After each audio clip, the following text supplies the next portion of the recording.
ಆತ್ಮೀಯ ವಿದ್ಯಾರ್ಥಿಗಳೇ, ಇವತ್ತಿನ ಅವಧಿಯಲ್ಲಿ ಕುವೆಂಪು ವಿಶ್ವವಿದ್ಯಾನಿಲಯದ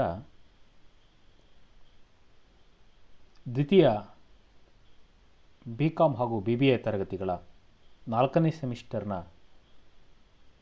ನುಡಿವಿಹಾರ 4ರ ಪಠ್ಯ ಮಗು ಸತ್ತಿದೆ ದೇಶ ಸೂತಕದಲ್ಲಿದೆ ಅನ್ನುವಂತಹ ಕವನದ ವಿಶ್ಲೇಷಣೆಯನ್ನು ನೋಡ್ಕೊಂಡು ಬರೋಣ. ಈ ಕವನವನ್ನು ಕನ್ನಡದ ಖ್ಯಾತ ಕವಯಿತ್ರಿ, ಕಥೆಗಾರ್ತಿ ಹಾಗೆ ಸ್ತ್ರೀವಾದಿ ಚಿಂತಕಿಯಾಗಿರ್ತಕ್ಕಂತಹ ವೈದೇಹಿಯವರು ಈ ಕವನವನ್ನು ರಚಿಸಿದ್ದಾರೆ. ಕವನದ ವಿಶ್ಲೇಷಣೆಗಿಂತ ಮುಂಚಿತವಾಗಿ ವೈದೇಹಿಯವರ ಪರಿಚಯವನ್ನು ಮಾಡ್ಕೊಂಡು ಬರೋಣ. ವೈದೇಹಿಯವರ ಪೂರ್ಣ ಹೆಸರು ಅಥವಾ ನಿಜ ಹೆಸರು, ನಿಜನಾಮ ಜಾನಕಿ ಶ್ರೀನಿವಾಸ ಮೂರ್ತಿ ಅಂತ ಹೇಳಿ. ಇವರ ನಿಜನಾಮ ಜಾನಕಿ ಶ್ರೀನಿವಾಸ ಮೂರ್ತಿ ಅಂತೇಳಿ. ಇವರು 1945ರಲ್ಲಿ ಉಡುಪಿ ಜಿಲ್ಲೆಯ ಕುಂದಾಪುರದಲ್ಲಿ ಇವರು ಜನನ ಆಗ್ತಾರೆ. ವೈದೇಹಿಯವರಿಗೆ ಅವರು ಬಾಲ್ಯದಲ್ಲಿದ್ದಾಗಲೇ ಕಾವ್ಯದ ಕುರಿತಾಗಿ, ಕಥೆಯ ಕುರಿತಾಗಿ ಹೆಚ್ಚು ಆಸಕ್ತಿಯನ್ನು ಹೊಂದಿದಂಥವರಾಗಿದ್ದರು. ಸೂಕ್ಷ್ಮ ಸಂವೇದನಾಶೀಲತೆಯನ್ನು ಹೊಂದಿರತಕ್ಕಂತಹ ವೈದೇಹಿಯವರು ಕಾಲೇಜಿನಲ್ಲಿ ಓದುವಂಥ ಸಂದರ್ಭದಲ್ಲೇ ಕಥೆಗಳನ್ನು ಬರೆಯೋದರಲ್ಲಿ ಇವರೇನಾಗಿದ್ದರು, ತಮ್ಮನ್ನು ತಾವು ತೊಡಗಿಸಿಕೊಂಡಿದ್ದರು. 1929ರಲ್ಲಿ ಇವರ ಮೊದಲ ಕಥಾ ಸಂಕಲನ ಏನಾಗತ್ತೆ, ಪ್ರಕಟಗೊಳ್ಳುತ್ತೆ. 1929ರಲ್ಲಿ ಏನು ಮಾಡ್ತಾರೆ, ಇವರು ತಮ್ಮ ಮೊದಲ ಕಥಾ ಸಂಕಲನವನ್ನು ಬಿಡುಗಡೆ ಮಾಡ್ತಾ ಹೋಗ್ತಾರೆ. ತದನಂತರದಲ್ಲಿ ಕನ್ನಡದಲ್ಲಿ ಕಥೆ ಆಗಿರ್ಬೋದು, ಕಾದಂಬರಿಗಳಾಗಿರ್ಬೋದು, ಕವಿತೆ ಆಗಿರ್ಬೋದು, ಮಕ್ಕಳ ನಾಟಕ, ಅನುವಾದ, ಸಂಪಾದನೆ, ಹೀಗೆ ಸಾಹಿತ್ಯದ ಅನೇಕ ಪ್ರಕಾರಗಳಲ್ಲಿ ಇವರು ತಮ್ಮನ್ನು ತಾವು ತೊಡಗಿಸಿಕೊಳ್ತಾ ಹೋಗ್ತಾರೆ. ಹೀಗೆ ಸಾಹಿತ್ಯಾತ್ಮಕವಾಗಿರ್ತಕ್ಕಂಥ ಅವರ ಕೆಲಸಗಳನ್ನು ನೋಡೋದಾದರೆ ಬಿಂದು ಬಿಂದಿಗೆ, ಪಾರಿಜಾತ, ಹೂವು ಕಟ್ಟುವ ಕಾಯಕ ಇವು ಅವರ ಕವನ ಸಂಕಲನಗಳು. ಇನ್ನು ಮರಗಿಡ ಬಳ್ಳಿ, ಅಂತರಂಗದ ಪುಟಗಳು, ಗೋಲ, ಸಮಾಜಶಾಸ್ತ್ರಜ್ಞೆಯ ಟಿಪ್ಪಣಿಗಳು, ಅಮ್ಮಚ್ಚಿ ನೆನಪು, ಕ್ರೌಂಚ ಪಕ್ಷಿಗಳು, ಕತೆ ಕಾರಣ ಇದು ಅವರ ಇವೆಲ್ಲವೂ ಕೂಡ ಅವರ ಪ್ರಸಿದ್ಧ ಕಥಾ ಸಂಕಲನಗಳಾಗಿವೆ. ಅವರ ಕಥಾ ಸಂಕಲನಗಳು. ಹಾಗೆ ಅಸ್ಪೃಶ್ಯರು ಅನ್ನುವಂತಹ ಕಾದಂಬರಿಯನ್ನು ಕೂಡ ಇವರು ಬರೆದಿದ್ದಾರೆ. ಮಕ್ಕಳ ಸಾಹಿತ್ಯದಲ್ಲೂ ಕೂಡ ಇವರು ತಮ್ಮನ್ನು ತಾವು ತೊಡಗಿಸಿಕೊಂಡು ಮಕ್ಕಳನ್ನು ಕುರಿತಾಗಿ ಧಾಮ್ ಧೂಮ್ ಸುಂಠರಗಾಳಿ, ಮೂಕನ ಮಕ್ಕಳು, ಗೊಂಬೆ, ಮ್ಯಾಕ್ಬೆತ್, ಢಣಾಢಂಗೂರ, ನಾಯಿಮರಿ ಅನ್ನುವಂತಹ ನಾಟಕಗಳನ್ನು ಇವರು ಬರೆದಿದ್ದಾರೆ. ಹೀಗೆ ಸಾಹಿತ್ಯಾತ್ಮಕವಾಗಿರ್ತಕ್ಕಂಥ ಸೇವೆಯನ್ನು ಸಲ್ಲಿಸಿರ್ತಕ್ಕಂತಹ ವೈದೇಹಿಯವರಿಗೆ ನಾಡಿನ ಹೆಸರಾಂತ ಪ್ರಶಸ್ತಿಗಳು ಕೂಡ ಇವರಿಗೆ ದಕ್ಕಿದ್ದಾವೆ. ಕೇಂದ್ರ ಮತ್ತು ರಾಜ್ಯ ಸಾಹಿತ್ಯ ಅಕಾಡೆಮಿ ಪ್ರಶಸ್ತಿಗಳು ಇವರಿಗೆ ಸಿಕ್ಕಿದ್ದಾವೆ. ದಾನ ಚಿಂತಾಮಣಿ ಅತ್ತಿಮಬ್ಬೆ ಪ್ರಶಸ್ತಿ ಕೂಡ ಇವರಿಗೆ ಸಿಕ್ಕಿದೆ. ರಾಜ್ಯೋತ್ಸವ ಪ್ರಶಸ್ತಿಯು ಕೂಡ ಇವರಿಗೆ ಸಿಕ್ಕಿದೆ. ಹಾಗೆ ಇರುವಂತಿಗೆ ಅನ್ನುವಂತಹ ಅಭಿನಂದನಾ ಗ್ರಂಥವನ್ನು ಕೂಡ ಇವರಿಗೆ ಸಮರ್ಪಣೆ ಮಾಡಲಾಗಿದೆ. ಇರುವಂತಿಗೆ ಅನ್ನುವಂತಹ ಅಭಿನಂದನಾ ಗ್ರಂಥವನ್ನು ವೈದೇಹಿಯವರಿಗೆ ಏನು ಮಾಡಲಾಗಿದೆ, ಸಮರ್ಪಣೆ ಮಾಡಲಾಗಿದೆ. ಇದಿಷ್ಟು ಅವರ ಕಿರು ಪರಿಚಯ. ಇನ್ನು ಮಗು ಸತ್ತಿದೆ ದೇಶ ಸೂತಕದಲ್ಲಿದೆ. ಹೆಸರೇ ನಮಗೆ ಗಂಭೀರವಾಗಿರ್ತಕ್ಕಂತಹ ಘಟನೆಯ ಕುರಿತಾಗಿರ್ತಕ್ಕಂಥದ್ದು ಅನ್ನೋದು ನಮಗೆ ಗೊತ್ತಾಗತ್ತೆ. ಆ ಕವಿತೆಯ ಶೀರ್ಷಿಕೆಯೇ ಅಷ್ಟು ಏನೋ ಕ್ರೌರ್ಯದ ಕುರಿತಾದಂತಹ ಧ್ವನಿಯನ್ನು ನಾವು ನೋಡ್ತಾ ಹೋಗ್ತೀವಿ. ಮಾನವೀಯತೆ ಅಡಗಿರುವಂತಹ ಒಂದು ಧ್ವನಿಯನ್ನು ನಾವು ಕವಿತೆಯಲ್ಲಿ ನೋಡ್ತಾ ಹೋಗ್ತೀವಿ. ಈ ಕವಿತೆ ನಿಜ ಘಟನೆಯನ್ನು ಕುರಿತಾಗಿರ್ತಕ್ಕಂಥದ್ದು. ಜನವರಿ 10, 2019ರಲ್ಲಿ ಜನವರಿ 10, 2019ರಲ್ಲಿ ಒಂದು ದಾರುಣವಾಗಿರ್ತಕ್ಕಂತಹ ಕ್ರೂರವಾಗಿರ್ತಕ್ಕಂತಹ ಕ್ರೌರ್ಯವೇ ಮಹೋನ್ನತವಾಗಿರ್ತಕ್ಕಂತಹ ಒಂದು ಘಟನೆ ನಮ್ಮ ದೇಶದಲ್ಲಿ, ಭಾರತ ದೇಶದ ಮಣ್ಣಿನಲ್ಲಿ ಅದು ನಡೆಯುತ್ತೆ. ಭಾರತ ದೇಶದ ಮಣ್ಣಿನಲ್ಲಿ ನಡೆಯುತ್ತೆ.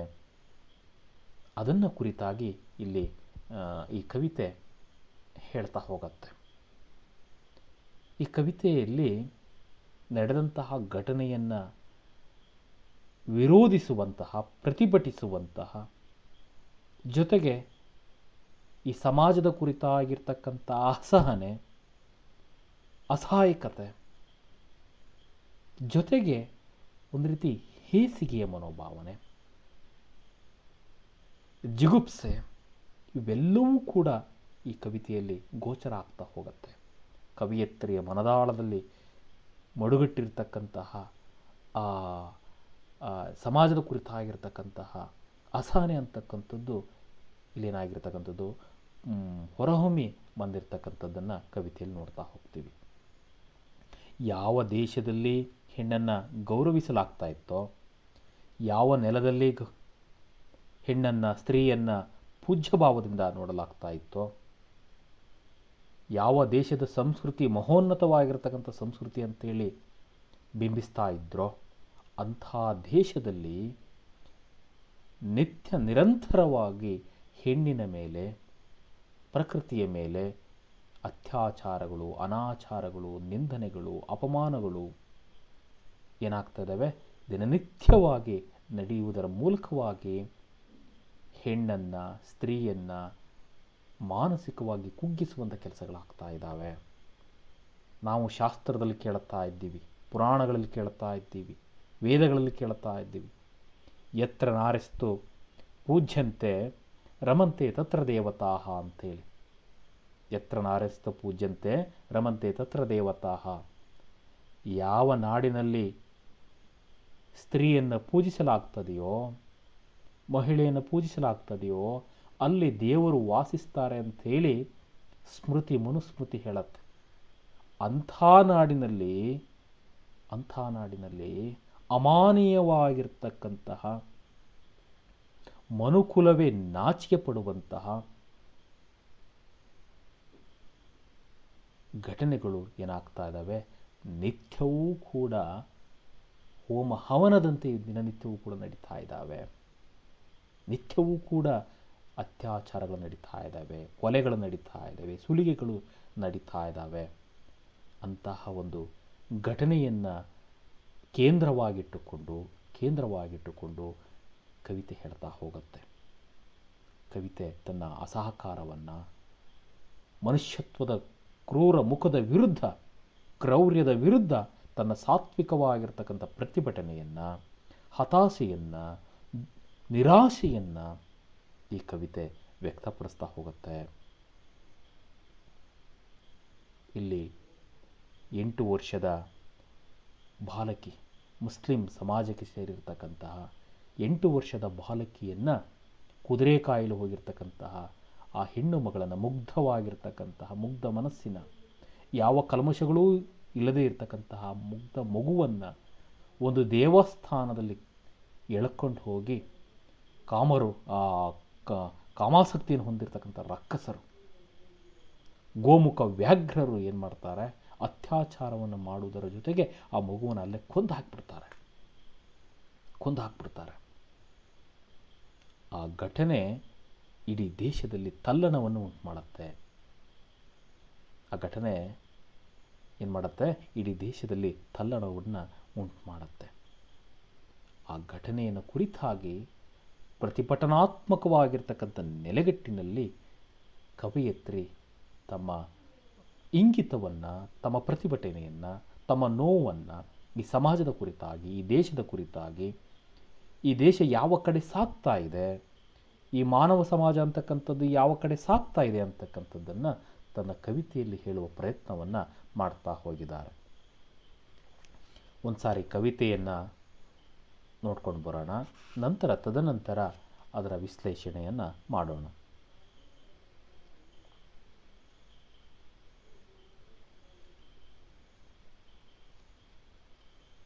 ಕವಿತೆಯ ಹೆಸರು ಮಗು ಸತ್ತಿದೆ, ದೇಶ ಸೂತಕದಲ್ಲಿದೆ.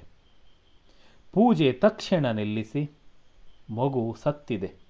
ಧೂಪ ದೀಪ ನೈವೇದ್ಯ ನಗಾರಿ ಟಕ್ಕೆ ಚಾಮರ ಈ ಕ್ಷಣವೇ ನಿಲ್ಲಿಸಿ, ಮಗು ಸತ್ತಿದೆ. ಬಂದವರೇ ಹೋಪವರೇ ಗಂಟೆ ಬಾರಿಸದಿರಿ, ದೇಗುಲಗಳಿಗೆ ಬೀಗ ಹಾಕಿ, ಮಗು ಸತ್ತಿದೆ, ದೇಶ ಸೂತಕದಲ್ಲಿದೆ. ಹಸುಳೆ ಇನ್ನೂ ಮನುಷ್ಯ ಮುಖ ಪ್ರೇತಗಳ ಕೋರೆ ದಂತದಿ ಸಿಲುಕಿ ಸತ್ತು ಹೋಯಿತು ಮಗು. ಹೂವಿನಂಥ ಮಗು ಹೊಸಕಿಯೇ ಹೋಯಿತು, ದೀಪದಂತಹ ಮಗು ಅಯ್ಯೋ ನಂದಿ ಹೊರಗಿದೆ ಕಾಣಿರೆ. ಕುದುರೆ ಕಾಯಲು ಹೊರಟಿದ್ದ ಮಗು, ಮರಳಿದರೂ ಕುದುರೆ ಮರಳಿಲ್ಲ. ಕಾದರೂ ಮಗು ಉಣ್ಣುವ ಹೊತ್ತು, ಮಗು ಆಡುವ ಹೊತ್ತು, ಮಗು ನಕ್ಕು ನಲಿವ ಹೊತ್ತು, ಮರಳಿದರೂ ಮರಣಿಸಿದೆ ಮಗು. ರಕ್ತ ವಾಸನೆ ವಿಷಯ ಅರುಹಿದೆ, ಅಯ್ಯೋ ಮಗು ಸತ್ತಿದೆ, ದೇಶ ಸೂತಕದಲ್ಲಿದೆ. ಅಳೆಯಲಾರದ ಶೋಕ ಉರಿಯುತ್ತಿದೆ, ಭಾಷೆ ತಿಳಿಯದೆ ನಿಮಗೆ, ನಿಲ್ಲಿಸಿ ನಗು ಸಂಭ್ರಮ ತಾಳ ತಂಬೂರಿ ಭಜನೆ. ಶ್ಲೋಕ ಸಮಾರಾಧನೆ ಚುನಾವಣೆ ಚಿತಾವಣೆ, ಎಲ್ಲಿ ಸತ್ತಿರುವ ಆ ದೇವಾದಿದೇವ. ಕೂಗು ಕೇಳದ ಕೆಪ್ಪ, ಕಣ್ಣು ಕಾಣದ ಕುರುಡ ಎಳೆತನ್ನಿ ಹೊರಗೆ. ಕೊಂದ ರಕ್ಕಸರ ಕೊಲುವ ರಕ್ಕಸರ ಕೊಚ್ಚಿ ಸಂಹರಿಸಿ, ಒಳ ನಡೆಯಲಿ ತೆರೆಯದಿರಿ ಅದುವರೆಗೂ ಗರ್ಭಗುಡಿಯ. ಒಳ ಹೋಗದಿರಿ ಯಾರೂ ತೊಳೆಯದಿರಿ ಮೈಲಿಗೆಯ.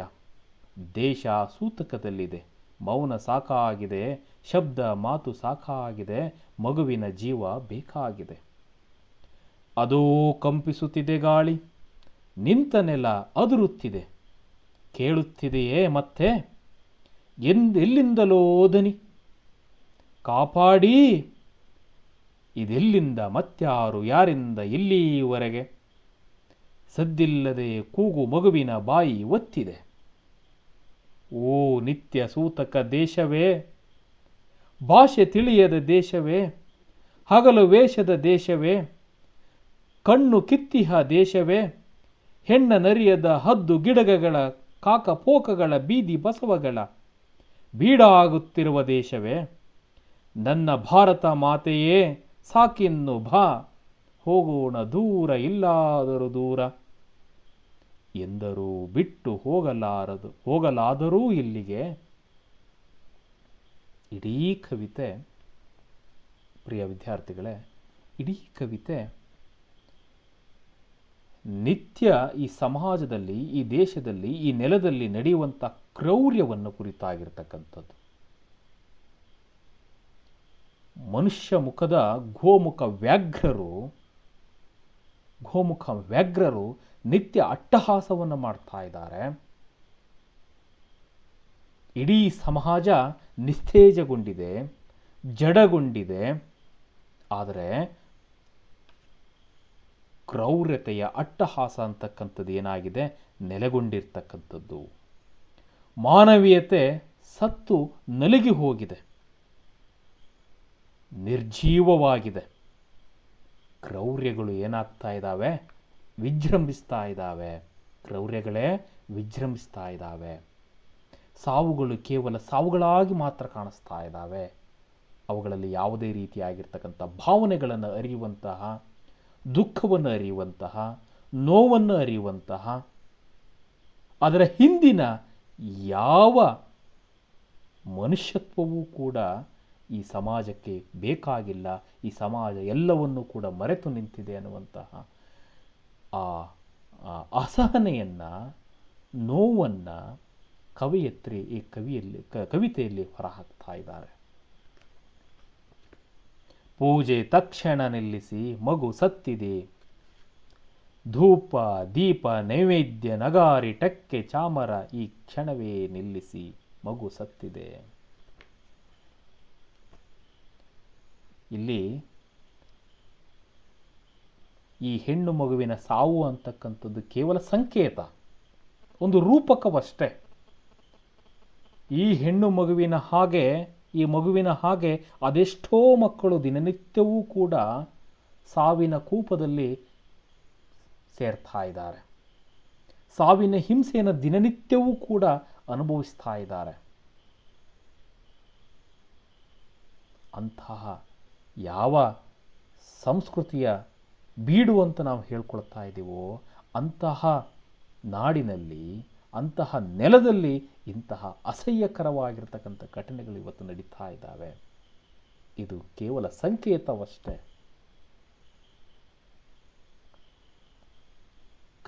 ಕವಯತ್ರಿ ಹೇಳ್ತಕ್ಕಂಥದ್ದು ಪೂಜೆ ತಕ್ಷಣ ನಿಲ್ಲಿಸಿ. ಎಲ್ಲಿಂದಲೋ ಒಂದು ಧ್ವನಿ ಬರ್ತಾ ಇದೆ.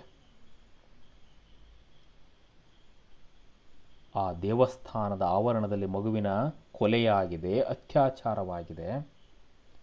ಎಂದಿನಂತೆ ಪೂಜೆ ಪುನಸ್ಕಾರಗಳೇನಾಗ್ತಾ ಇದ್ದಾವೆ, ಈ ಅತ್ಯಾಚಾರ ಅಂತಕ್ಕಂಥದ್ದು, ಈ ಸಾವು ಅಂತಕ್ಕಂಥದ್ದು, ಈ ಸೂತಕ ಅಂತಕ್ಕಂಥದ್ದು ನಮಗೆ ಸಂಬಂಧವೇ ಇಲ್ಲ ಅನ್ನುವಂತಹ ಈ ಮಾನವರು, ಮನುಷ್ಯರು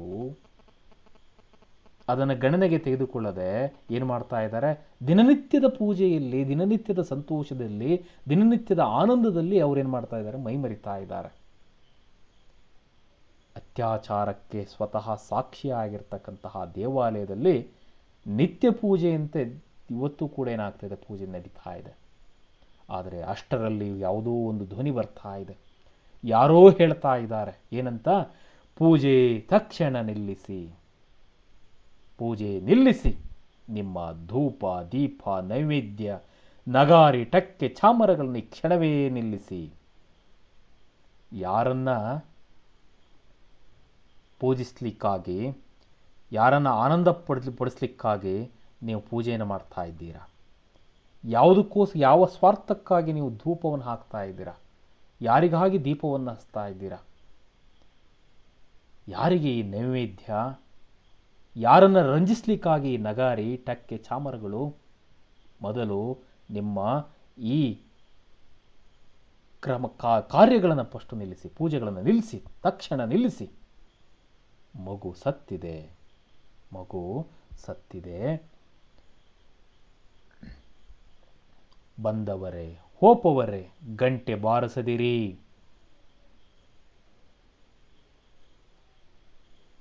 ಮಗು ಸತ್ತಿದೆ. ಸಾವಿನಿಂದಾಗಿ ಈ ಊರು ಮಾತ್ರವಲ್ಲ, ಆ ಮಗುವಿನ ತಂದೆ ತಾಯಿಗಳಿಗೆ ಮಾತ್ರ ಈ ಸಾವು ಏನೋ ಸಂಬಂಧಪಡುವುದಿಲ್ಲ. ಈ ನಾಡಿನ ಮಗು, ಈ ದೇಶದ ಮಗು, ಈ ನೆಲದ ಮಗು. ಹಾಗಾಗಿ ಇಡೀ ದೇಶಕ್ಕೆ ಸೂತಕವಾಗಿದೆ. ಸತ್ತಿರುವಂತಹ ಮಗುವಿನಿಂದ ಇಡೀ ಭಾರತಾಂಬೆಯೇ ಸೂತಕದಲ್ಲಿದ್ದಾಳೆ. ಹಾಗಾಗಿ ನೀವು ಗಂಟೆಯನ್ನು ಬಾರಿಸದಿರಿ. ನೀವು ಗಂಟೆಯನ್ನು ಬಾರಿಸದಿರಿ. ಬಂದವರು ಹೋದವರು ಯಾರೂ ಕೂಡ ಗಂಟೆಯನ್ನು ಬಾರಿಸಬೇಡಿ. ಈ ದೇಗುಲಕ್ಕೆ ಬೀಗವನ್ನು ಹಾಕಿ, ಈ ದೇಗುಲಕ್ಕೆ ಬೀಗವನ್ನು ಹಾಕಿ. ಏಕೆಂದರೆ ಈ ಮಗು ಈ ಮಣ್ಣಿನ ಮಗುವಾಗಿದೆ, ಈ ಮಣ್ಣಿನ ಮಗುವಾಗಿದೆ. ಯಾವ ನಾಡಿನಲ್ಲಿ, ಯಾವ ನೆಲದಲ್ಲಿ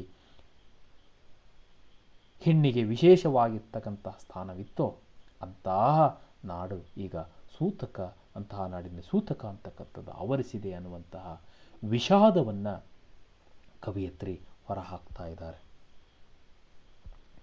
ಹಸಳೆ ಇನ್ನೂ ಮನುಷ್ಯ ಮುಖ ಪ್ರೇತಗಳ ಕೋರೆ ದಂತದಿ ಸಿಲುಕಿ ಸತ್ತೇ ಹೋಯಿತು ಮಗು. ಹೂವಿನಂತಹ ಮಗು ಹೊಸಕಿಯೇ ಹೋಯಿತು. ದೀಪದಂತಹ ಮಗು ಅಯ್ಯೋ ನಂದಿ ಹೊರಗಿದೆ ಕಾಣಿರೆ. ಏನೂ ಅರಿಯದೇ ಇರತಕ್ಕಂಥ ಮುದ್ದು ಮನಸ್ಸಿನ, ನಿಷ್ಕಲ್ಮಶವಾಗಿರ್ತಕ್ಕಂಥ ಮನಸ್ಸಿನ ಆ ಮಗುವನ್ನು, ಕುದುರೆ ಕಾಯಲಿಕ್ಕೆ ಹೋದಂತಹ 8 ವರ್ಷದ ಆ ಮಗುವನ್ನು ಮನುಷ್ಯಾಕಾರದ ಪ್ರೇತಗಳು, ಕಾಮರಕ್ಕಸರು ತಮ್ಮ ಕಾಮತೃಷೆಗಾಗಿ ಮಗುವಿನ ಮೇಲೆ ಹೆಬ್ಬುಲಿಯಂತೆ